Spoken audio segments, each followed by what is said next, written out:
Supreme Court is in the middle right now of another opportunity to finally do something about gerrymandering. It's a topic that they have been very hesitant to engage in or to make any sort of big change.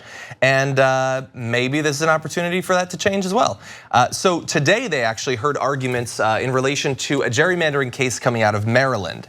And in this case, it was actually the Democratic Party that gerrymandered a district to try to evict one Republican representative. And they did it in such a blatant fashion that pretty much everyone agrees that it was for a political purpose and it went obviously too far, even for the notoriously moderate to conservative in terms of action Supreme Court.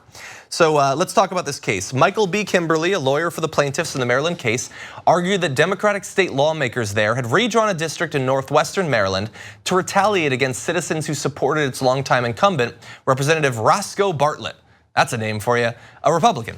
That retaliation, he said, violated the First Amendment by diluting their voting power in a district that had been controlled by Republicans. And I think Michael B. Kimberly is 100% right there. And so I look forward to him agreeing with the need to do away with all gerrymandering across the country. Might not be the case. Here's an idea of how bad the gerrymandering was. Mr. Bartlett had won his 2010 race by a margin of 28 percentage points.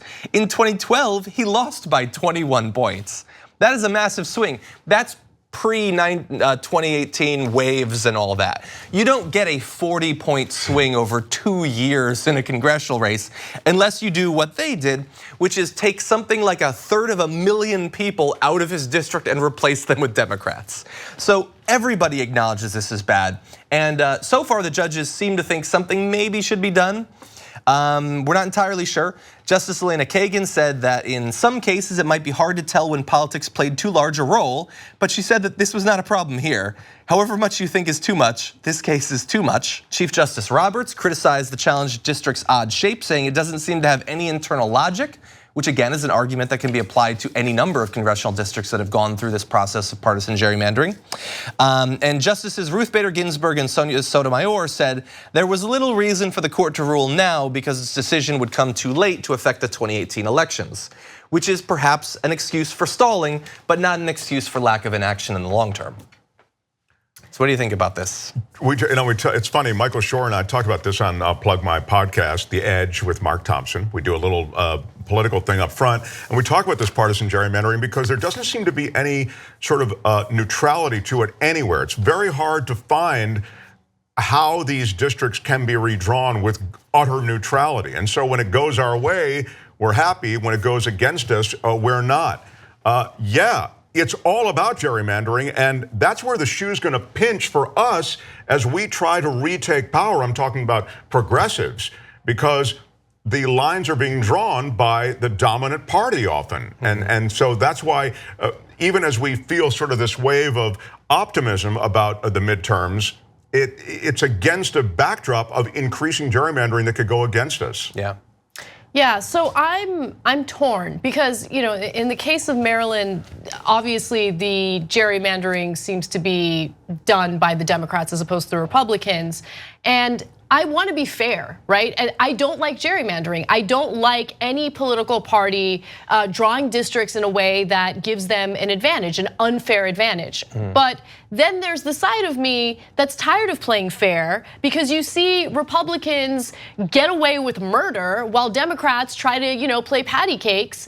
And we have, if you look at the whole picture and you look at all of these congressional races and how gerrymandering has disproportionately given Republicans the advantage, it's frustrating, right? But again, I mean, look, if I look at it in a moral perspective, in an ethical perspective, a better word, gerrymandering should not be done in a way to give any political party the advantage. It's just the shady side of me wants to give Democrats a pass, but I'm not going to. Well, the good thing here is that if the Supreme Court were to establish some sort of standard, it would probably apply across the board. So what we don't want is for individual states, probably the blue states, to be responsible about this while the red states continue to gerrymander the hell out of it. That's kind of what Anna's saying. Exactly. But I believe that if you were to set some sort of standard, it would apply across the board. And And I acknowledge, if you go read 10 articles about this case today, every one, the subject of it is, it's really hard to figure out exactly what's fair and what's not fair, and that's totally true. But this is also one of the areas where all too often Americans, and even people in the media, and perhaps people in the Supreme Court as well, forget that we have thousands of people in academia studying these topics as their whole career, not as something where I come out and I talk about it every once in a while. It's all that they do. And there are all sorts of ways that you can run numbers on states' districts and figure out how far it diverges from what should be a fair representation of the overall percentage of the vote that a party gets in a state. And you can rank states by that. And even under those maps, you will never have anything that perfectly represents, if you get 50% of the vote, you get 50% of the seats. It can't happen. We don't have enough seats to actually do that. But you can improve on it. That's what happened earlier this year with Pennsylvania. Now, Pennsylvania GOP had gerrymandered into such a fashion that the map wildly benefited them. The Supreme Court said you need to modify that. They came up with a new map. It is still biased towards the Republicans. They will get more seats than they deserve based on the vote, but it's much fairer.